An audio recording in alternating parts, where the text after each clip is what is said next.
Var við hæfa fótboltavertíðin skildi stimpla sinn með þrumum og eldingum í aðdraganda leiksins. Aðstæður virkuðu ekkert sérstaka fyrir knattspyrnuiðkun og voru í raun síbreytilegar í gegnum allan leikinn.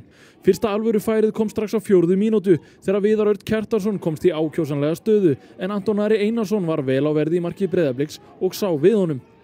Tobias Thomsen, nýr danskur framherji Breiðabliks, var duglegur að koma sér í færi í fyrri hálfleik og var nálægt því að koma þeim yfir á 30. mínútu en Steinþór í marki KA bjargaði því sem bjarga varð. Hann kom hins vegar engum vörnum við innan við mínútu síðar þegar Hans Viktor Guðmundsson varð fyrir því ólána að skora sjálfsmark eftir hornspyrnu Breiðabliks og staðan því orðin 1-0 Íslandsmeisturunum í vil.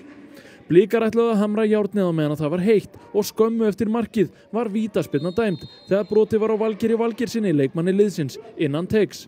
Fyrirliðinn Höskuldur Gunnlaugsson tók vítaspyrnuna og öryggið uppmálað, tvöfaldaðan forystu Breiðabliks. Bikarmeistararnir í basli og ekki skánaði útliti fyrir þá á 40. mínútu þegar Tobias Thomsen bætti við 3. marki Breiðabliks með laglegum skalla eftir fyrirgjöf Ólafs Ómarssonar. Nýjumenn Blika láta til sín taka og staðan 3-0 í hálfleik.